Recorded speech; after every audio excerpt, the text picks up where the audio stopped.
Here's a clip from our latest episode of Booked on Rock. Richard James, the author of Rush, 1984 to 2015, every album, every song. This era, you describe it as one of constant reinvention. The shift towards keyboards in the early to mid 80s divided fans. Do you think that criticism was fair or misunderstood? Oh, when you write a book, inevitably it's your opinions.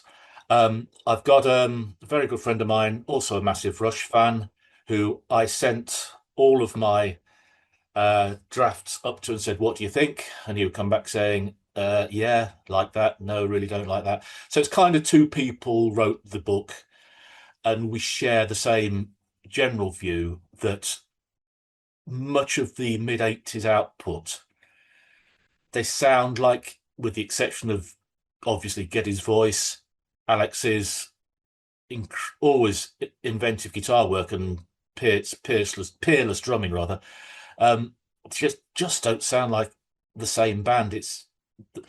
That isn't a problem. The progress, the different instruments, the desire to write new styles of composition, I'm completely behind.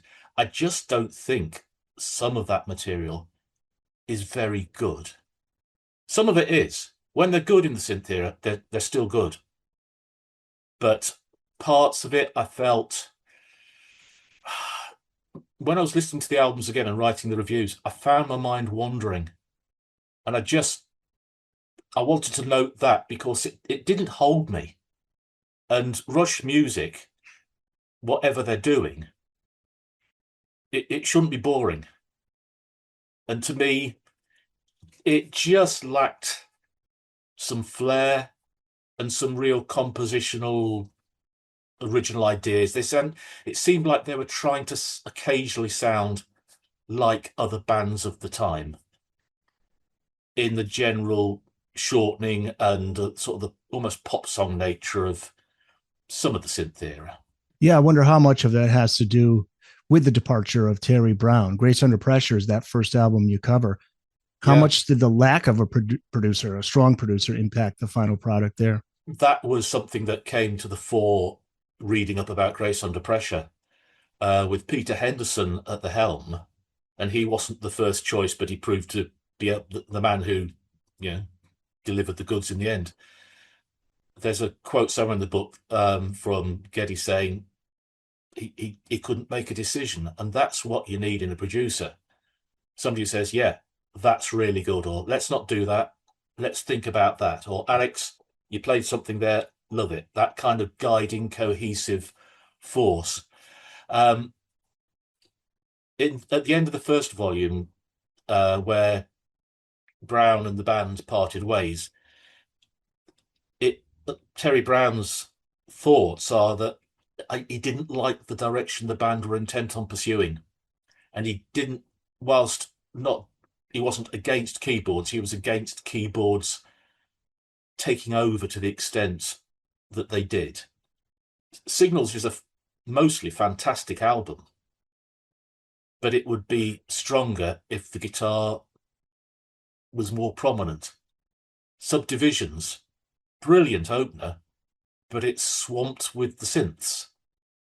And if they'd have just readjusted the balance and made it much more guitar centric, I think there'd have been a much better album as a result. Were keyboards a collaborative decision, or was it one particular member that really backed that idea of the heavy synths? Geddy was definitely into it in a big way.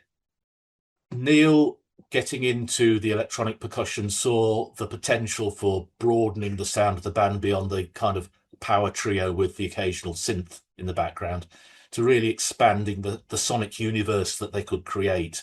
I think they saw it as a great opportunity to make something completely original while still being the small trio that they were. Alex went along for the ride, but with less enthusiasm. There's a couple of quotes where he said, I don't know what I'm supposed to be doing, or words to that effect, in my band. Where does the guitar live in this song? And you think, yeah, Okay, good point. Because the synths can do so much, and they do an awful lot. Where I think if they were held back a bit, and the songs were allowed to breathe more, then I think we'd have stronger sounding albums. Was Getty into a particular artist that inspired him? What was he listening to at that time that really pushed him forward into that direction? I don't know of any specifics, but my impression was they were keen to embrace all new technologies. And it was everywhere. I mean, if you listen to the radio for 5 minutes, you're going to hear something with Yeah. synthesizers. So with the reggae and the Police, the English band The Police, influences coming through to an extent in Vital Signs. That's the kind of start of it. But New World Man and uh, Chemistry, I think. Signals had got the reggae pop ska kind of feel coming in, and those styles were prominent and popular. So there's a couple of quotes from the guys where I said, Rush has always been a sponge or a mirror. We absorb what we hear and we like, and we add it into the Rush sound. There's no one definitive Rush. There's lots of Rushes, and we like them all.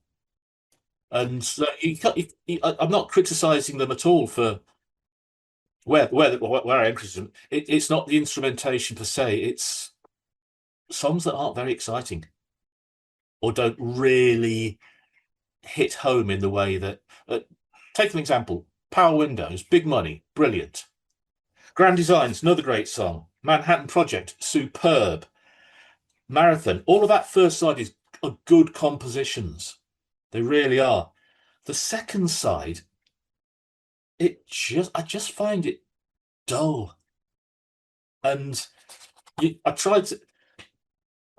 Obviously, books go through various stages of editing, and I have a tendency to put in the occasional joke or the occasional criticism which does not make the final print.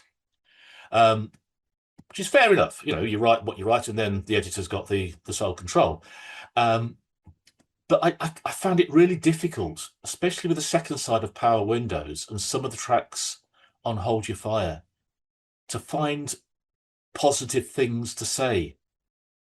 I did find some, but not to the extent that you find them like the first side of Power Windows. I mean, The Big Money is such an opener. So good. But then the second half of the album, I can't remember how the songs go. And it shouldn't be like that. I'm afraid Mystic Rhythms, everything could have been so much better on parts of that album and other songs within that late 80s era. And I get a lot of criticism for it.